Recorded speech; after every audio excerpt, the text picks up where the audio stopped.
WhatsApp guys, আসসালামু আলাইকুম। কেমন আছেন সবাই? আশা করি সকলে অনেক ভালো আছেন। আলহামদুলিল্লাহ, আমি অনেক ভালো আছি। তো আজকের মেনলি ভিডিওটা হতে যাচ্ছে আমাদের গাজীপুরের ঐতিহ্যবাহী একটা মেলা নিয়ে, যেটার নাম কিনা ক্ষুদ্র ও কুটির শিল্প নামে পরিচিত।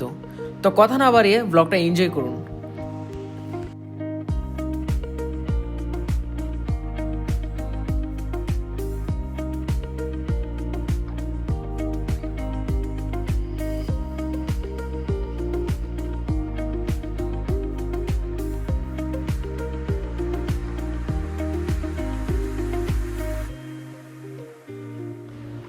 তো গাইস, আমরা অলরেডি মেলার সামনে চলে আসছি। এখন ভিতরে যাওয়ার পালা। আর এই মেলাটি হচ্ছে আমাদের গাজীপুরের শিমুলতলিতে।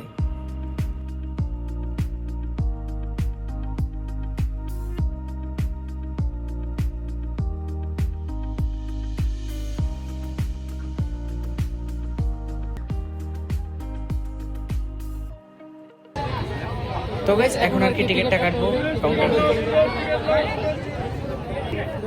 5 জন আর কি 20 টাকা করে, আর আমরা যেহেতু 2 জন আছি, আমি আর হাসি, তো আর কি 20 টাকা করে। আর গাইস, মাত্র 20 টাকা দিয়ে আপনারা টিকিট কাউন্টার থেকে টিকিট কিনতে পারবেন, যা দ্বারা আপনি ভিতরে প্রবেশ করতে পারবেন। এই হচ্ছে আর কি 20 টাকার টিকিট, যেটা কেটে তারপর ভিতরে ঢুকতে হবে। হ্যাঁ, এখন আর কি এরকম একটা সিচুয়েশন হচ্ছে। আমাদের যে মেলা হয় ওখানে কিন্তু টিকিট ফ্রি, আর এই টিকিটে আপনারা অনেক অনেক পুরস্কার জেতার সুযোগ রয়েছে, যেটা কিনা লটারির মাধ্যমে আপনাদেরকে দেওয়া হবে।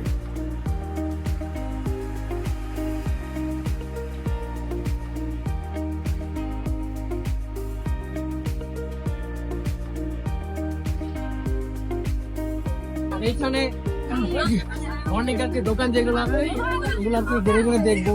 যেমন 20 টাকার যেহেতু আর কি টিকিটটা। আর গাইস, এইখানে এত এত দোকান যা আপনি ঘুরে ঘুরে দেখতে অনেকটাই সময় লাগবে, কারণ এখানে প্রতিটা দোকানই অন্যরকম এবং দেখার মতো।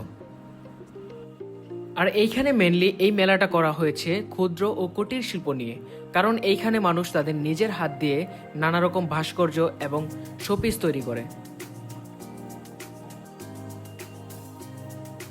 আর গাইস, এইখানে আপনারা খাবার থেকে ধরে নানা রকম পোশাক এবং দৈনন্দিন জিনিসপত্র পেয়ে যাবেন।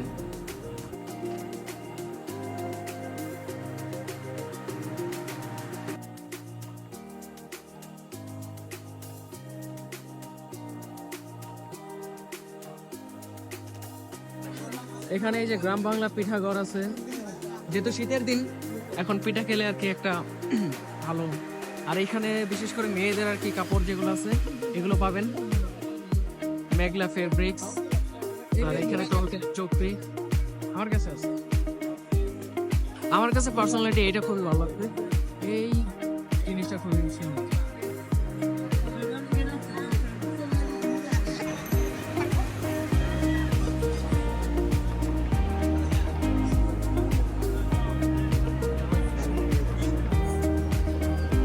তো গাইস, অনেকক্ষণ ঘোরাঘুরির পর এখন প্রায় রাত হয়ে যাচ্ছে। দ্যাটস ওয়াই আমরা চলে যাচ্ছি বাড়িতে।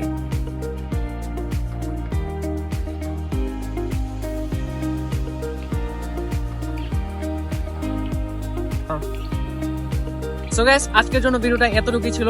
আর নেক্সটে যদি আবার যাওয়া হয়, এখনো পুরোপুরি ঘোরা হয় নাই, বাট যদি আবার ঘোরা হয়, যদি যাই তাহলে আবার ভিডিও করবো, সমস্যা নেই।